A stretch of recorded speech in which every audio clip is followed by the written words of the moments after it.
This is Ari Koretsky, and welcome to Jews You Should Know, introducing the broader community to interesting and inspiring Jewish men and women making a difference in our world. Some are already famous, some not yet so, but each is a Jew you should know. We are here with Jay Feinberg, founder of Gift of Life, and fascinating person. Very excited to speak to you today, Jay. How are you? Very well, thanks. I appreciate your having me on. Wonderful. Very, very excited to do so.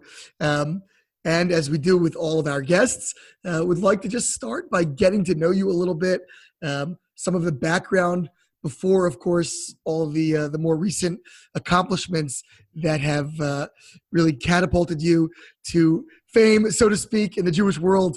But where did you grow up? What was your early background like? I grew up in New York State, in Rockland County, and lived there until I went to college, which was in Pennsylvania, and my parents moved to New Jersey. Where did you go to college? I went to a small liberal arts school in central Pennsylvania called Dickinson College. Sure. And was on the pre-law track, but then decided to take a year off and work for about a year and then go back and go to law school. Where did you go to law school? So I actually didn't, and that's part of the story. Although I was accepted to law school and just getting ready to go, but then life took a different path.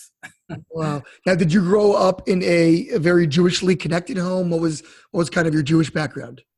I grew up in a conservative home.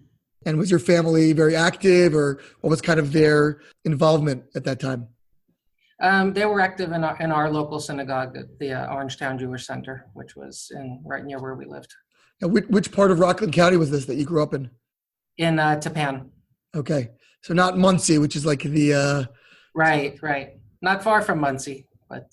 So you say that your law school plans got derailed. What was the reason for that? So as I said, I took about a year off to get some, practical experience working in Manhattan. I was actually working for the Federal Reserve as a foreign exchange analyst. Applied to law school after a year and was accepted. And about a week later, I was down the Jersey Shore, which is where a lot of us who live in northern New Jersey tend to go down the shore for a weekend with my family, and started to feel like I had developed a case of the flu. And subsequently went back to northern New Jersey to see my doctor, who pretty quickly sent me to the hospital, and I was subsequently diagnosed with leukemia. Wow. That kind of derailed the law school direction a little bit. Oh, it sounds like it. What was that like for you emotionally? That sort of must have been very jarring. I mean, to go quickly from being on vacation, going to the doctor, and then boom, all of a sudden you're in the hospital. I mean, what was that like? Yeah, it's probably the same as it would be for a lot of young people who are just freshly out of college and just starting their careers and their lives and everything. And they kind of have this feeling that they're invincible and that they're ready to take on the world and that nothing can stop them. And it's a great feeling to have when you graduate and you're ready to move forward in real life. So it was kind of like hitting a brick wall, I guess. Wow. And so what did you do from there? I mean, right away, did you enter some kind of a treatment protocol? Were you admitted to the hospital? What was kind of the next step? Yeah, so I was admitted to the hospital, a local hospital in northern New Jersey, and was officially diagnosed and was told that the type of leukemia that I had would respond to chemotherapy for a couple of years, but that ultimately the only cure for the disease was to have a bone marrow transplant. And it was hard to accept that I had a disease that was potentially terminal, but the great part of it was at least there was some way that I could be cured of the disease, and that was that light at the end of the tunnel.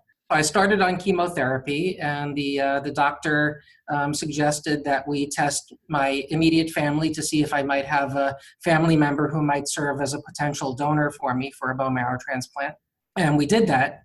I have two brothers. The closest possibility would be a sibling. There's a 1 in 4 chance that you'd match a sibling.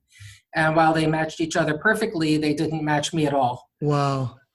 So we subsequently, if you don't have a relative who's a match, next step would be to look for unrelated donors who might be a potential match. And we did that. And that's where really the interesting part of this comes about with respect to what the chances are of finding a total stranger who could serve as a potential donor. Now, before we just get into that, could you just kind of share with our listeners, maybe in particular those who are not medically inclined or educated, what exactly is a bone marrow transplant? What does bone marrow do?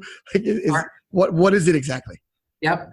So the bone marrow, which is found in the hollow cavities of the body's large bones, is sort of like a honeycombed area. And it's where the marrow resides, and the marrow is responsible for producing the various components of your blood and your immune system. So your white blood cells, which fight infection, your red blood cells, which provide oxygen, and your platelets, which perform clotting, obviously are very important for survival. And you need healthy bone marrow in order to produce those cells.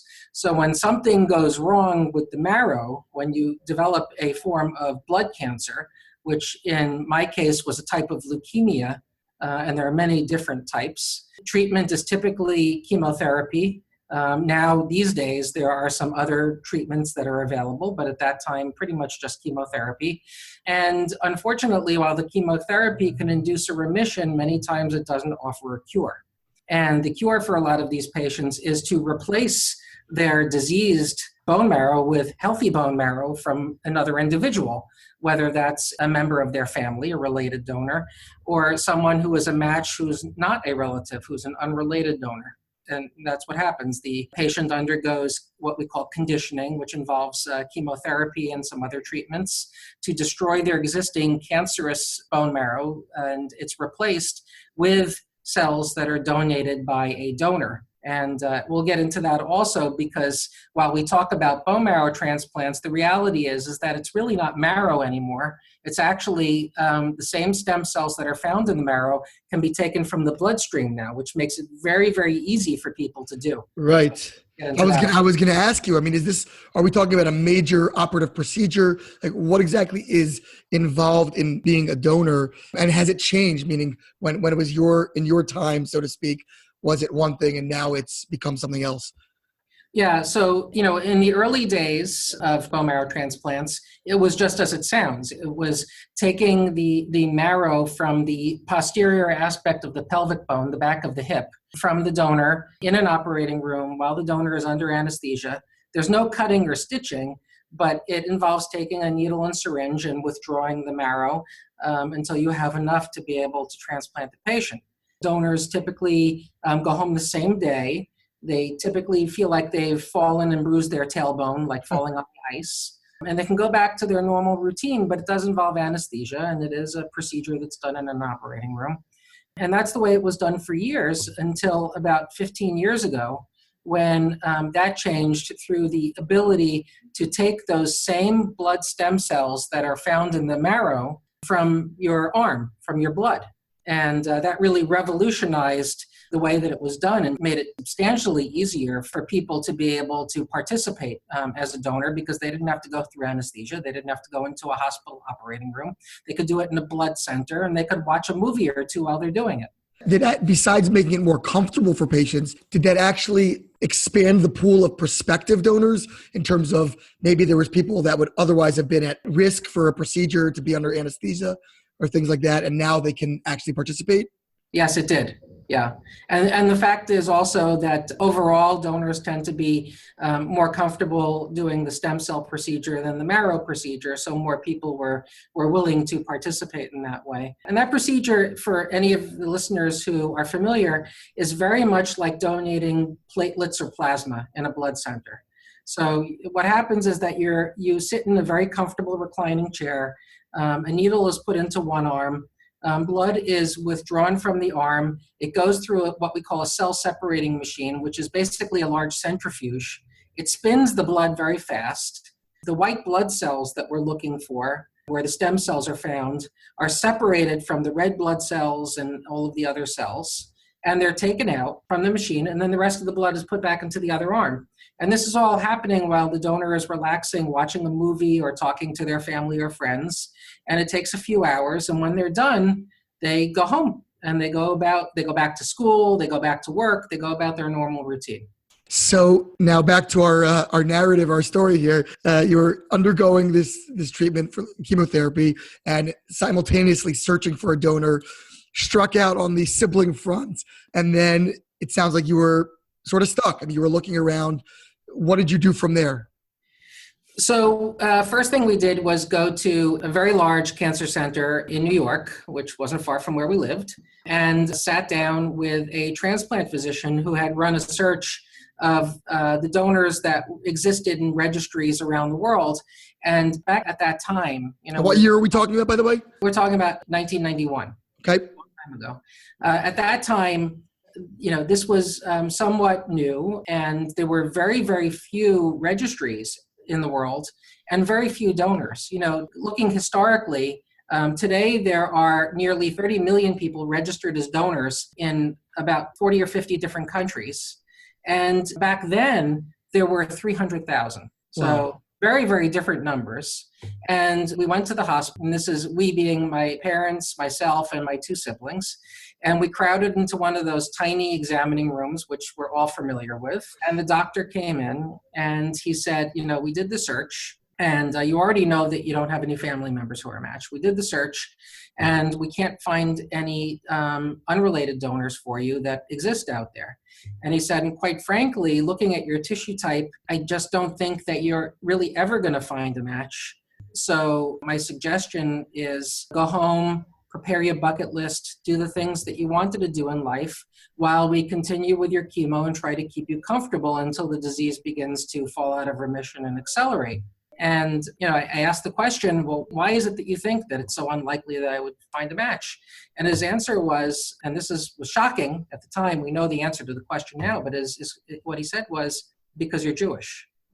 And I had no clue why my ethnic background would play a role in my ability to have an equal opportunity to, find a match. Why would that possibly be the case? And, he explained it, and it made a lot of sense, which is that your tissue type is inherited like the color of your eyes or your hair. So your best chance of finding a genetic match is someone who shares a similar ethnic background. And for me, that was someone who was Eastern European Jewish. And at the time, there were very, very few Jewish donors in the pool of donors that existed in the very tiny registry that was out there. So it was basically like looking for a needle in a haystack. Now, in general, what are the odds of somebody being a match? Obviously with blood donation, it's very, very high, right? So with bone marrow donations, just for your regular Joe Smith on the street, what are the odds? And then how precipitously do those odds decline for a Jewish individual? Right. So, it's changed dramatically over the years. At that time, the doctor cited the number less than 5% for me at that time when I was searching. The registry was not diverse, and there were very few, if any, Jewish people in the registry to begin with. So obviously that number will change as more people are added. And I'll sort of fast forward and then go back again. So by comparison today, because of all of the recruitment that has taken place, that number is upwards of 75%. Wow. From 5%. And honestly, other groups have similar experiences. So if you are Hispanic, you have like a 50 to 55% chance. If you're Black, you have less than that. If you're Asian, even less than that. Is that because there are fewer members of said population registered? Correct. But if they would get more people involved, right, then they would also... Exactly. It has to do with diversifying the registry among various ethnicities. So, going back to my story, I think the biggest asset that I had while sitting in that tiny little examining room was something that I think can only be appreciated in the Jewish community. And it's very, very scientific. It's something that I've coined the phrase, the Jewish mother effect. So my Jewish mother was in the room. And like any Jewish mother, she wasn't going to see her son die and was going to do whatever it took to find that elusive donor. So for her, it made perfect sense. The doctor knew a lot about leukemia and a lot about tissue typing and transplants, but he had no idea about running donor drives and getting more people into the registry, and how forthcoming and willing the Jewish community is to help save a life. Pikuach nefesh. And leaving the hospital that day, that was precisely the goal. So we went home to my parents' house in New Jersey and sat down in the dining room and had our very first brainstorming session just among family and close friends, and decided that we were going to take this proactive step. And if there weren't enough Jewish people in the registry, we were going to change that. I mean, that's a massive task. How do you start such a thing? You just, start putting up flyers around the neighborhood. This is before social media, I might add, before Yes. really the internet in a sort of commercial sense. So how do you start that process? So it is exactly what you said. It's very, very grassroots. So without the benefit of social media and the internet and everything else, it really, truly was word of mouth, having people go out in the community and put up post flyers in restaurants and bakeries, and going to Federation and asking them to send out mailings into the synagogues, and really very much boots on the ground, grassroots efforts. And it really all started, at that time we were living in West Orange, New Jersey, and it really started precisely that way. That's exactly what we did. And our first drive was at a synagogue right across the street from our house. And we were not surprised, because we knew that in the Jewish community, people come out to help members of the community. But we were truly shocked when we came out to the drive that day and we saw that the line extended out the doors of the synagogue, down the sidewalk, into the street, and there were West Orange police cars there doing crowd control. Oh my goodness. So that was truly remarkable and inspiring, and speaks a lot of the Jewish community. So I guess from there, it just kind of took on a life of its own, or did you have to really manage every and I will drive? say one thing is that, today I think a lot of people are familiar with doing a cheek swab. Yep. But back then it was a blood sample. We had phlebotomists at the drives, and people were rolling up their sleeves and having blood taken. It was, not as easy as just putting a cotton swab in your mouth. Right. And yes, it really did spread very quickly. I think in a lot of respects, because it was so new and grassroots, the media, was very interested in covering it. And we were one of really the first, at that time to do such a thing. So it was covered in the local media, very quickly got picked up by the Jewish Telegraphic Agency and by lots of newspapers, and it was on TV. And before we knew it, we were getting calls from Jewish communities all over the Northeast, and then all over the country, and then started getting calls literally from all over the world, from Jewish communities in Canada, from Israel, from Australia, from everywhere. It just grew very, very rapidly. It kind of just exploded. And each community asking how they could host a drive. Yes. How does it work? Is there like a single database somewhere, some master listed, some server somewhere in back office? Or, is it your own registry? Like, how does that work? So back then, that didn't necessarily exist. So for a coordinator or a physician at a transplant hospital to search for an unrelated donor for a patient, they had to send faxes to different registries.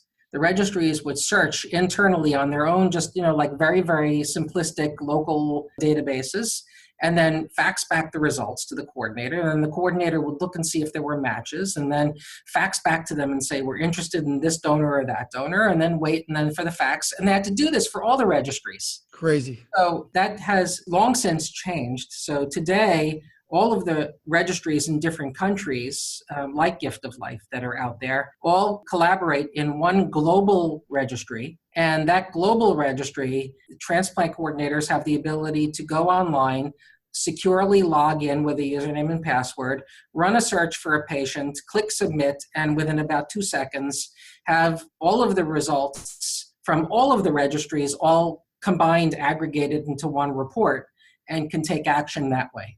So who manages this global database? Is there like a central authority? Yeah, it's called the World Marrow Donor Association, and they run the international registry. And they're actually located in the Netherlands at Leiden University Medical Center, and they run it for all the registries. Wow. How many registries are there out there that you know of? So I believe there's somewhere in the order of about 60, 65 registries globally. We all recruit donors and manage donors in the countries where we're located, which is the most effective way to do it. Do you know where Gift of Life sort of ranks in the number of donors? Yeah, so we're considered a mid-size registry. We're not small and we're not super large. We're just closing in on 300,000 donors. We'll be at about close to 350,000 by the end of the year. There are some registries, only a handful, that have several million donors, and then many, many more that are our size, and then some that are very, very small that haven't really grown yet. So now going back to your story, you started doing these drives. Did that yield any immediate results? Like what was that process? So we actually ran these drives because of volunteers calling from, all over the country and all over the world wanting to run drives. We ran these drives for about 4 years. And during that time, we were very, very happy to hear that we were finding matches and making transplants happen for lots of other patients in similar circumstances, which was really an awesome thing. Unfortunately, I didn't have a match, but we continued until about 4 years. This was in early 1995, at which point what the doctor said started to happen, and that was that the chemotherapy stopped working and the disease started to accelerate and I was getting sicker. So we had run a drive in Israel and we had found a donor who was not a perfect match, who was actually a multiple mismatch. And the doctors gave me the choice, either do nothing or just give it a shot with that donor and just hope for the best. It wasn't great odds, but maybe better than doing nothing. What would be the downside? Would be rejection or just it wouldn't work at all? Like what was the... Yeah, it's a type of rejection. In solid organ transplants, it's called rejection. With bone marrow transplants, it's actually called graft-versus-host disease, which is the opposite of rejection. Instead of the host fighting the graft, it's the graft or the donor cells fighting the host. So that's the risk. And we started to prepare for a transplant with this individual. And then a young man from Chicago, his name is Benji Merzel, who I've remained very close friends with ever since, called my folks and said, I want to run one last drive for Jay. And really the way this all came about was that a drive that took place for me in Canada had found a match for a Jewish young man in Toronto, a college student, and his friends wanted to pay it forward. So, Benji wanted to pay it forward and he wanted to see if he could find a donor from this last drive. And we said, absolutely. It may not help me, but, there's other patients out there and maybe it'll help somebody else.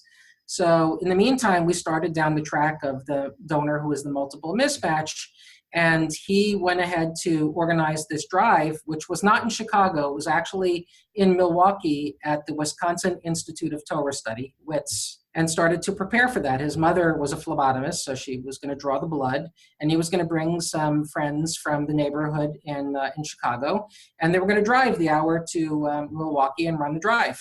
So that morning, and Becky, my donor, probably could tell this better, but that morning, young lady by the name of Chani was supposed to go, but she was not able to. So her sister by the name of Becky went along to help, hand out flyers and encourage people to get tested and tell them what it was all about. We need volunteers at these drives. That's what they're all about. We can't do them without volunteers. So, this group drove to WITS in Milwaukee, ran the drive. They tested, I believe, about 135 people. And at the end of the drive, this young lady who was helping out with the flyers and everything else decided that she was going to have the blood test done. I think she had a fear of needles and she wasn't sure if she was going to do it, but she said, I'm going to do it at the very end of the drive. And you can probably guess by now where I'm going with the story, right? About 2 weeks later, we got the test results from the drive. And the test results were in rows on a fax. And the very last row, they were all by ID number. The very last barcode ID number in the last row on the report was my perfect match. And unbelievable. that's a young lady by the name of Becky Fabisoff, who I understand you know. Yes. Becky Keller, that's her married name. Yes. No. So, the story that we always tell people, that I always tell people whenever I speak, is that it's so important that people understand that it only takes one person to save a life, and it could be any one of us. She decided at the very end, as they were closing up shop at WITS, that she wanted to do it, and If she didn't do that, I wouldn't be here today. Incredible. So how quickly did it go from there? And did you immediately reach out? Was the procedure done right away? Was it a no-brainer that she was going to acquiesce and do this? Like, what was the next step? So, obviously I wasn't privy to the conversations that I'm sure Becky had with her family and everybody. But as I understand, and just knowing Becky over the years, I don't think there was any question that she was committed to doing this. She's just a very, very caring individual. And thankfully, many people who go through, the process of swabbing, or at that time doing the blood test, are caring, compassionate people. That's why they do it, because that's the kind of person that they are. So she went ahead, and at that time, they weren't doing the stem cells. At that time, it was marrow from the hip. So, it wasn't as simple for her. It took a couple of weeks to get everything in place, and she had to go for a physical exam and make sure that she was eligible to do it. And I needed to go to the hospital where I was going to have the transplant, which at that time, there weren't as many hospitals that did bone marrow transplants as there are today. So mine was out in Seattle, Washington. You both flew out there for this procedure? So actually, I flew out there for the procedure, but she donated locally in Chicago. Okay. And then Benji, along with another friend of ours, Rochelle, both had the opportunity to take the cooler on the plane and bring it to Seattle. So Becky donated, and she did well with it. And they flew the marrow out to Seattle. And by that point, I had already gone through chemotherapy and radiation treatments to destroy my existing immune system. So I was in an isolation room. If you've heard the story of people in like the bubble, in the plastic bubble, that was me. And then I got the word that the plane had landed and that the marrow was on its way to the hospital. And an hour or two later, at about 11 o'clock at night on June 27th, 1995, the nurse came in, a bag of cells, hung them on the infusion pole, and gave me my transfusion. When you hear bone marrow transplant, people immediately think of what happens with a solid organ transplant if you're getting a kidney or something like that. But it's far from it, obviously, and it's somewhat of a misnomer. So really, a bone marrow transplant is a transfusion. So they take those cells that the donor donated, they transfuse them into the patient.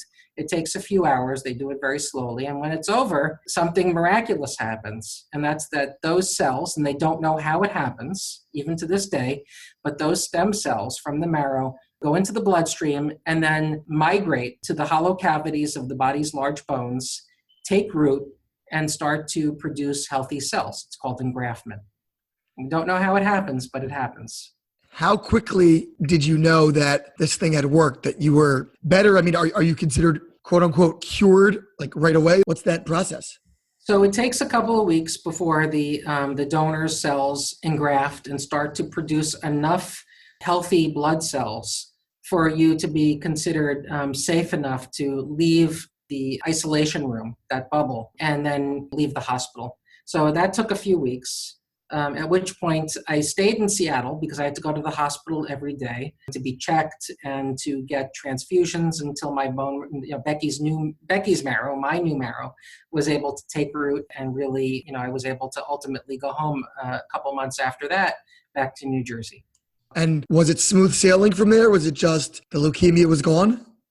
So it's not smooth sailing. There are definitely bumps in the road, and it takes a while before you're really, recovered from a marrow or stem cell transplant. So it's a bit of a long road. It took a number of months after that.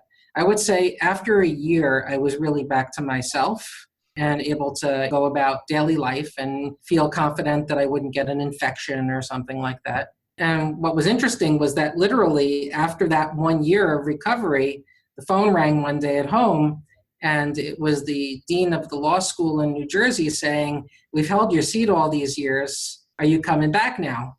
And my guess is that you told him that you were not coming back, and which really leads to my question, just really astounding to me. At this point, you could have very easily called it a day. You had done amazing things, not only for yourself, but for many other recipients, made many other shidduchim, many other matches for people. And that's a beautiful, noble thing, and move on with your life. Go back to law school or whatnot. But from the fact that we're talking here today and you're sitting in the I imagine, the Gift of Life office. That's not what you did. So what happened that you decided we're not stopping with these drives, we're continuing, we're growing them, and we're going to actually create an entire organization that's going to change the face of the Jewish approach to donating and really dramatically change the landscape for those who are in need? Right. So at the point where I had found my match, where Becky was found, we had found matches and facilitated transplants for several hundred other patients. Several hundred? Several hundred at that point, 4 years into, the search for a donor. So you can imagine, to me, it's a no-brainer. How could you not continue? And what Becky did for me, and what literally at that 4-year mark, we had tested 60,000 people. What those 60,000 people had done because they were motivated by, my name and face and human interest story in the newspapers, and went to a drive, waited on long lines, and then stretched out their arm with a needle and donated a blood sample. And Becky had donated her marrow. How could I not? It was incumbent upon me. It was a no-brainer that, I had to pay it forward. And that there were just too many other patients in similar circumstances who weren't being given that equal opportunity to benefit from the transplant that could save their lives. And we had built a tremendous resource with hundreds and hundreds of volunteers and the infrastructure. It just seemed that it would be literally a crime not to continue it. Did you sort of just take this on as your personal mission? Did you immediately establish a full organization? Was there already an infrastructure in place? How did you kind of take it to the next level? So there was an infrastructure, but from a human resource standpoint, we were a volunteer-driven organization. Right. So really, in order to become, a full-fledged public donor registry, that required staffing. And we were in donated office space during that 4-year period. A local builder had seen, one of the stories and said, you can't possibly be doing this out of your parents' dining room. We're going to give you office space. Wow. So, we had operated out of there for 4 years, and there was furniture donated and office equipment donated. And, that was basically what we had. But in terms of running basically what is considered from a regulatory standpoint, a tissue bank, we had to put formal structure in place. So it took about a year, and then eventually we built the initial IT systems, started to hire staff, and started to grow the organization and run more drives for other patients out there. A lot of our drives were very much patient-focused in the early days, and then started to grow to other programs that I'll share with you. I think you're familiar with. But a lot of them in the early days were very much, someone in the Jewish community needed a donor, and then massive drives happened as a result. And that's how the core of the database really started to grow. But that's really how it started. It sounds like at this point, I think you're talking to me from Florida. Is that right? Yes. So at some point you moved down there and took right. the show on the road. And yes, very, very early on. And I'm still a New Yorker and a New Jerseyan, but most people in Florida. After my transplant, I just couldn't tolerate the freezing cold weather and everything. So done very nicely in South Florida. But, we do drives all over the country. And, obviously with the benefit of now having, the internet and, all of these kinds of resources like you and I talking over video conference call, it's all very doable to make that happen. Yeah, as we're talking on this video, for those listeners who can't see, there are beautiful palm trees in the background, essentially taunting me with each blow in the wind. You're welcome to come anytime. We'll promise good weather. That I would love to be down there. So Jay, what have you done? What are some of the programs you've instituted? Bring us current. What's the organization like today? How many people are working there? How many drives are you doing? How do you get out the word, and so forth? So fast forward today, we're close to 300,000 donors in the registry. In our headquarters in Boca Raton, Florida, we're about 45 employees, a dozen more in other places in New York, New Jersey area, in Boston, in Washington, D.C. area, Maryland, in Los Angeles, and we actually have a team in Israel, both our IT staff and we have recruitment staff in Israel, because we swab all of the birthright participants. And we also do swabbing with an organization called Kedma in Israel that has interns that go to yeshivas and seminaries to swab as well. But here in the United States, we have what we call our Campus Ambassador Program, which enables us through the efforts of about 130 interns on 80 different college campuses across the country are representing Gift of Life as recruiters and ambassadors to grow the registry. We also have a high school program that is growing, where we go to high schools and encourage the seniors to swab and join the registry. We're really growing the registry very rapidly. And nowadays, like you mentioned, it's not a blood donation of any sort or sampling. It's really as simple as a swab in the cheek and stick in an envelope. Is that correct? Exactly. Makes it much easier to run a drive. You don't need phlebotomists there and to do it. And people don't have to have a needle in the arm. So swab is very, very simple. And actually today, you don't even need to fill out a form at the drives anymore. Historically, it was a form where you fill out your personal identifying information and then fill out a health history questionnaire. So today, you actually just use an app on your phone. So when people are at the drives, they fill it out on the app on the phone. They do their swab and they're done. The nice thing about that is that when they're called as a match, they'll get a notification from us, a push notification on the app saying you're a match and be in touch. And ultimately, our goal is that that's the way that donors will be managed through that whole process of being called as a match and donating is really through technology the Generation Z, or the I generation, is accustomed to. How have you been able to fund this massive organization? We were talking about 45 employees in one location and hundreds of volunteers, and obviously the materials for the drives. I mean, this is a major enterprise. How is that developed? Yeah, and our largest expense actually is just tissue typing the donors, because this year our goal is 50,000 donors. That's it's $60 a test. That's a lot of money. Yes. So we have a development department. We have a team, a development team, who do a tremendous amount of grant writing to foundations.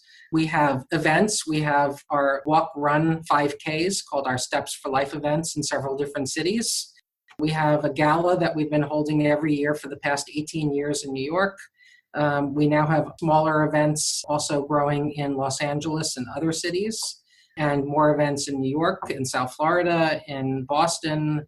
So it's really grown dramatically from a fundraising standpoint. Is there government funding available for this kind of thing as well? So we don't receive government funding, but as an organ and tissue bank, we do receive funding from transplant centers for the medical services that we provide.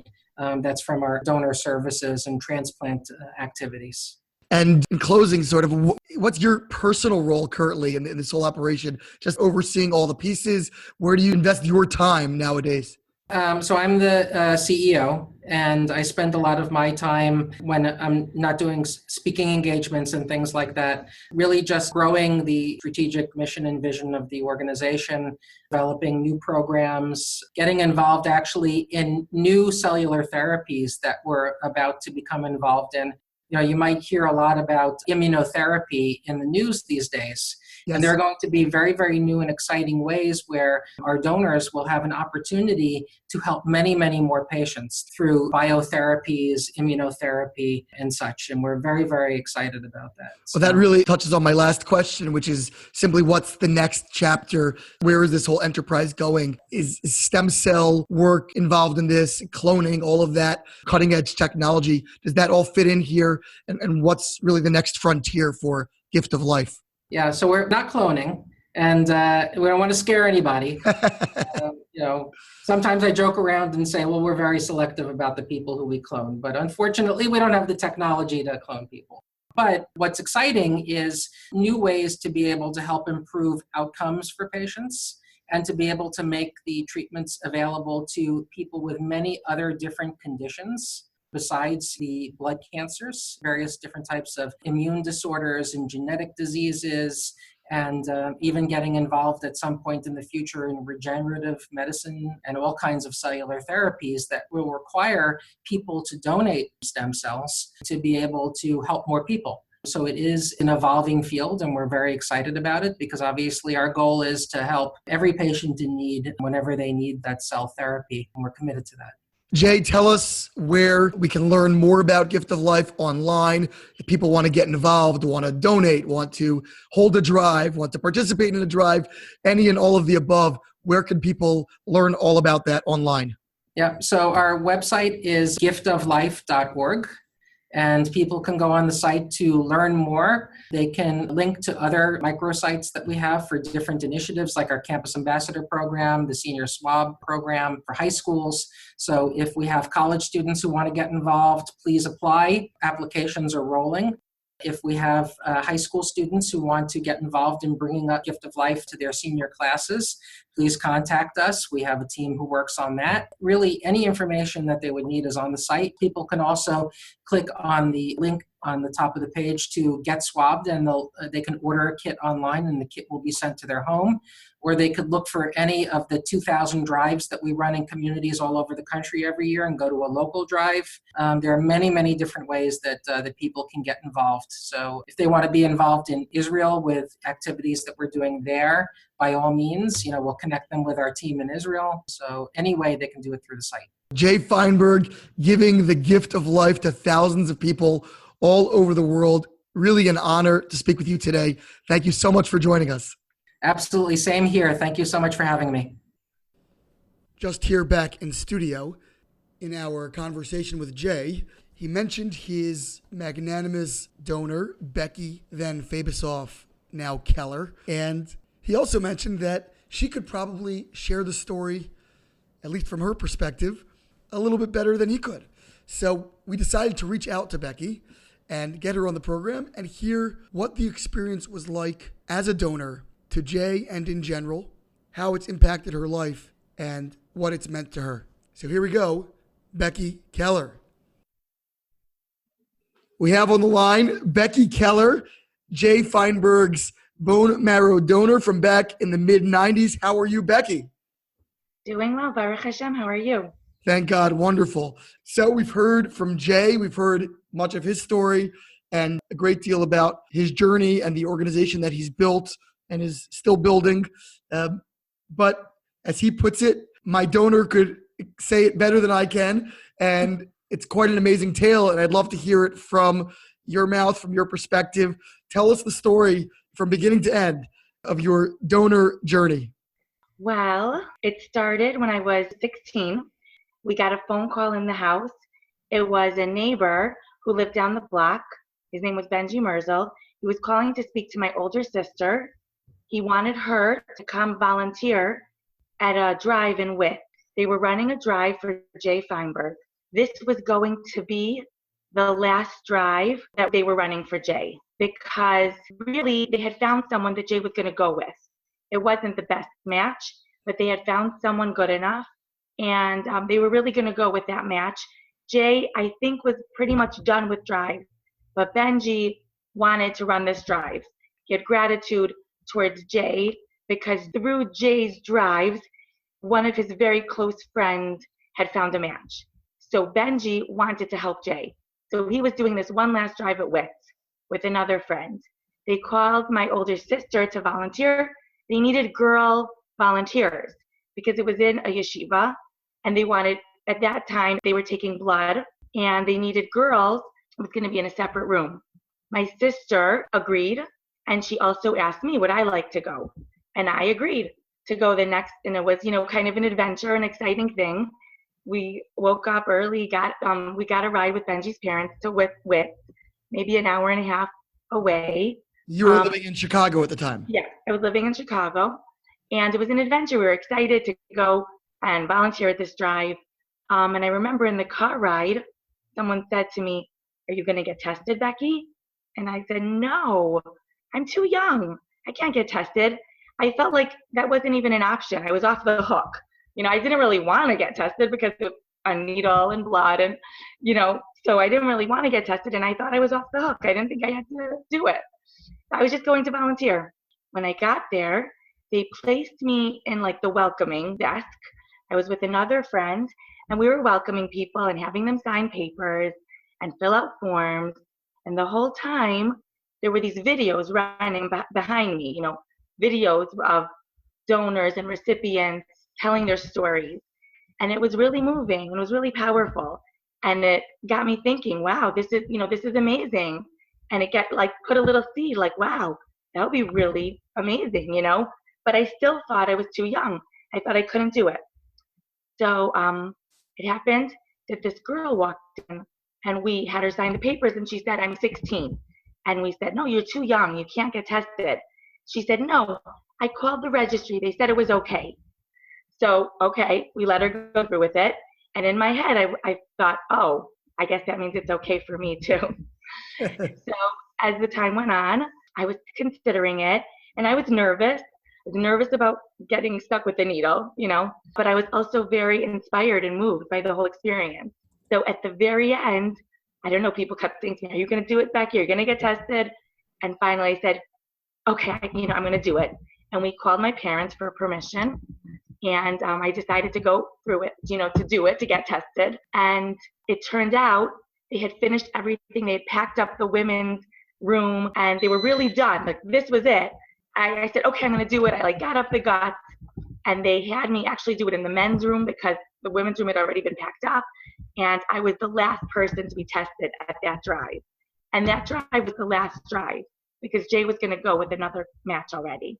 And that other match, as he described, was not really a perfect match. It was sort of a forced, I guess, right. choice. Right. Like, I guess it was like, they're running out of time. They needed something, and this was like the best option that they had. And I can remember watching that tube of blood go into the styrofoam case that held all the tubes. And, I thought, wow, I was excited that I had done it, but I never thought anything would come of it. I never thought I would be the match for Jay Feinberg. It was just, I don't know, it was exciting the whole experience was exciting, but it never occurred to me that I would actually be a match for him.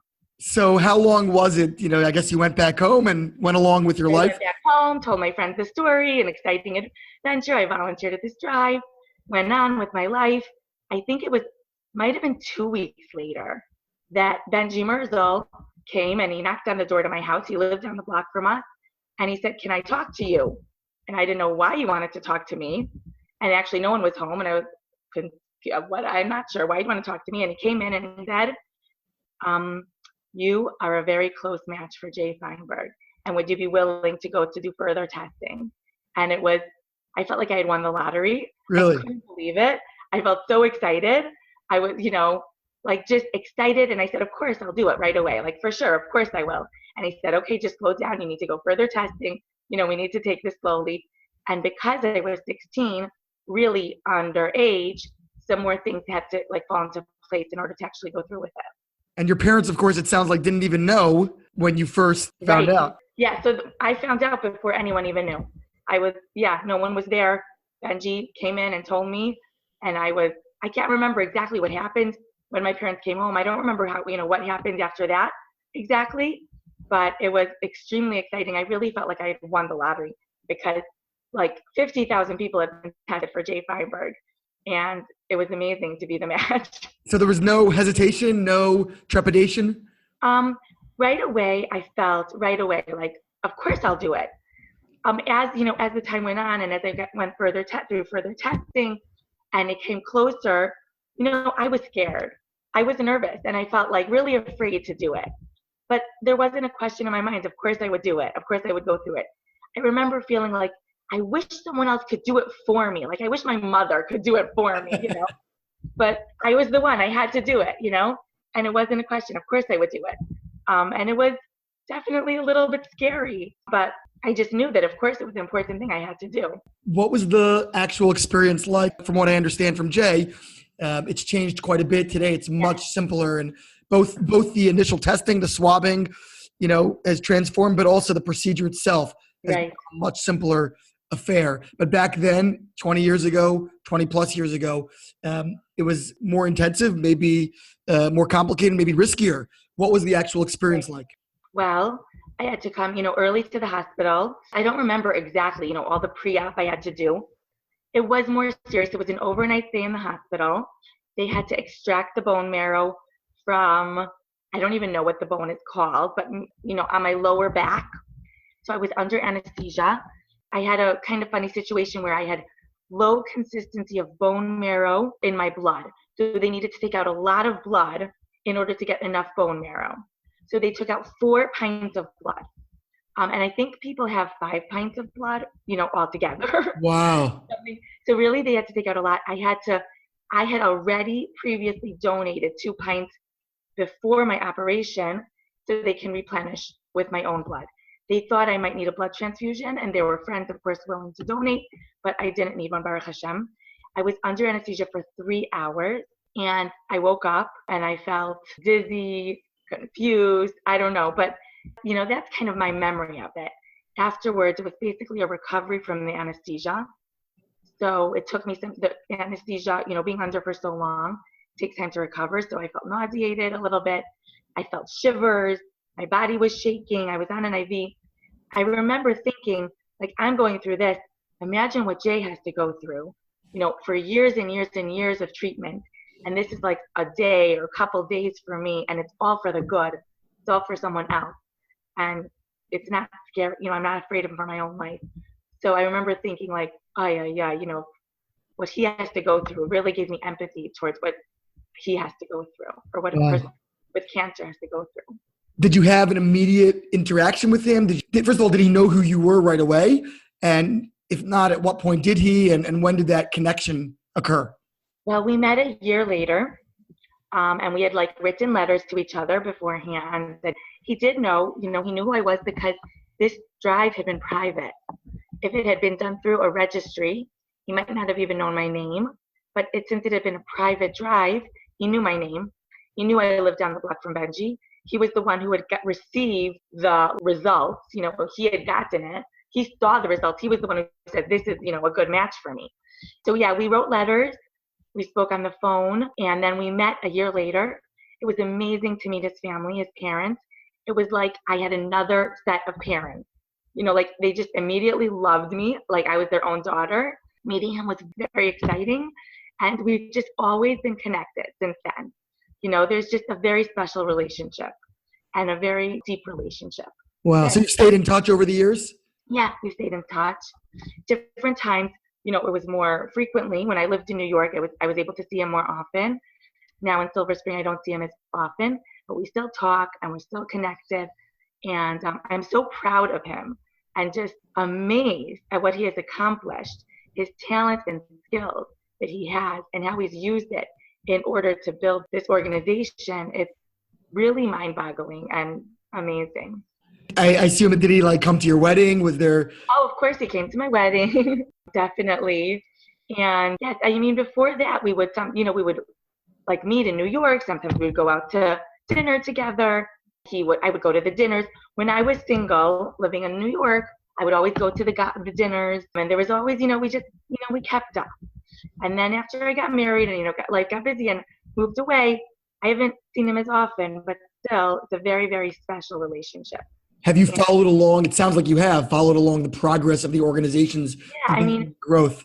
Yeah, it's amazing what he has created. It's really just mind-boggling, to see the power of one person, the koach of one person, his determination, his desire, to help others. He is fearless, and he can't be stopped. He's amazing. He's just, what he's created is beyond what I ever would have expected. Came from this little organization, this little, Friends of Jay turned into this worldwide organization that helps thousands of people. I seem to recall from stories I've heard around that you may have had some really cool encounters meeting possibly the president. Is that, what's that about? Well, Jay, since he's so important in the community and in the Jewish world, he was invited to the Hanukkah party at the White House. I can't remember what year this was. Which president? It was President Bush. The second. Yes. I was in 5th grade, I think, for the first Bush. So. But anyways, yeah, it was the second Bush, and he was invited to the White House. He invited me to go along, which was very exciting. So I was living in New York. I stayed in a hotel. We went to the Hanukkah party. We met President Bush. We got a picture. It was really just such an exciting experience. Powerful to meet the President of the United States. I guess my last question is just, how has this kind of affected your life now? Again, we're coming on 23 years later, I guess it is. Yeah. How has it impacted your life in the current moment and in your adult life as time has gone on? Right. Well, I guess the lesson is always the same, from the time I was 16 until now. It's this feeling of the power of one person the power of one action, and that we don't see. I happen to be able to see how getting tested led to this amazing thing. Jay's life, Jay being able to survive cancer and then creating this organization and helping thousands of people. So it was like the curtain was like lifted for me, and I saw how like the action I did had this large effect on the world. But the truth is that every act of kindness we do has that kind of effect. We don't always see, how it affects the world, but it always does. And so I think that's a very important lesson. The power of one person, the power of one action, and that our actions really affect the world in a great way. We don't always see it, but we have to know that it does. What a powerful and beautiful message. A wonderful way to close. Thank you so much, Becky, for joining us and for sharing of your personal history and your passion with us. Thank you for having me. This has been Ari Koretsky on Jews You Should Know. Please visit us at JewsYouShouldKnow.com and subscribe at iTunes, Stitcher, or wherever you consume podcasts. Find us on social media at Jews You Should Know. If you'd like to become a supporter of this podcast, we would greatly appreciate that, and you can do so by visiting patreon.com. That's patreon.com/Jews You Should Know. Finally, if you have enjoyed this podcast, please leave us a review so that we can continue to grow and introduce many more people to Jews You Should Know.